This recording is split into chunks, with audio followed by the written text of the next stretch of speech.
সাংবাদিক হিসেবে আমাকে কেউ পরিচিত করবে না, কেন আমি শিক্ষিত না, অত উচ্চ লেভেলে আমি কথা বলতে পারবো না। সাংবাদিকের আদলে কথা বলে সমাজের নানা অসঙ্গতি ও দুর্ভোগ তুলে ধরার চেষ্টা করেন তিনি। প্রাতিষ্ঠানিক শিক্ষার অভাবে তার উপস্থাপনায় নেই পেশাদার ভঙ্গি।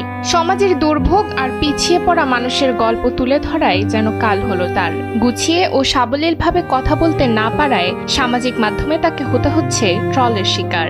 অনেকেই তার প্রচেষ্টাকে গুরুত্ব না দিয়ে বরং উপহাসে মেতে উঠছেন। বলছি সম্প্রতি ভাইরাল হওয়া তাজুল ইসলামের কথা। আসলে আড়ালে আমার পানি পর্যন্ত ধরে, এই কারণে আমি ভিডিওগুলো বানাই।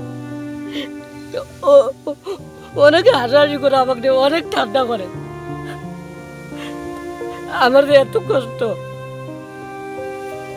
আমাদের বাড়ি চালাটা থাকতো, আসলে আমি অনেক খুশি হইতাম। তাইজুল জানান তিনি কোনো পেশাদার সাংবাদিক নন, বড় কোনো গণমাধ্যমের প্রতিনিধিও নন।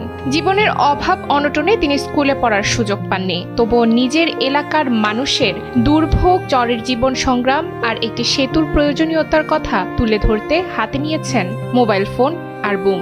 নিজের মতো করে নিজের ভাষায় তিনি বলতে চেয়েছেন এই জনপদের মানুষও বেঁচে থাকার ন্যূনতম সুযোগ চায়। বাবা বলে যে একটু কম শুনবে, জোরে চিল্লা না বাবা, এইভাবে জোরে চিল্লা না তাহলে শুনবে। এই পরিবারের ছেলে আমি, আমার এটা মাথায় ঢুকলো, এরকম টেনশনে থাকি না, কিছু ভিডিও বানায় ধরে আমি আনন্দ থাকি কি আমার এলাকা নিয়ে কিছু ভিডিও বানায় আমি উপজেলা এসপি টিওনোকে আমি যখন সামনে যেতে পারি, আমার বাড়ি নিয়ে কিছু কথা বলতে পারি।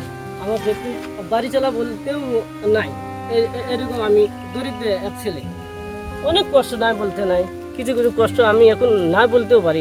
এখন তাজু নিজেই বলছেন, আপনারা আসেন না তাই আমি নিজেই ভিডিও করি। আমি বোকাশোকা মানুষ, ভুল হতেই পারে, আমাকে ট্রল করলেও কষ্ট নেই। এই কথার ভেতরেই লুকিয়ে আছে এক প্রান্তিক জনপদের অসহায় আরতি।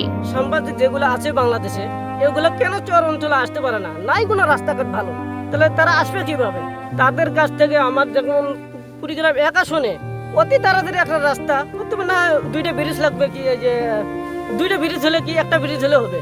যেমন কুড়িগ্রাম ধলার ব্রিজ আছে, এরকম একটা ব্রিজ হলে আর পাকা নদীর মুড়ি দিয়ে যদি আমরা একটা সড়ক নির্মাণ করি, আমি আশা করি আমাদের বাংলাদেশ এমন নারায়ণপুর এই রাস্তা দেখে সবগুলা ইউনিয়ন, সবগুলা জেলা, সব বাংলাদেশ অনেক ভালো থাকবে। তাইজুলকে ঘিরে এখন সোশ্যাল মিডিয়ায় চলছে আলোচনা, সমালোচনা, এমনকি উপহাসও। কিন্তু অনেকেই প্রশ্ন করছেন, আমরা কি তার ভাষা নিয়ে হাসবো নাকি তিনি যে কষ্টের কথা বলছেন সেটি শুনবো?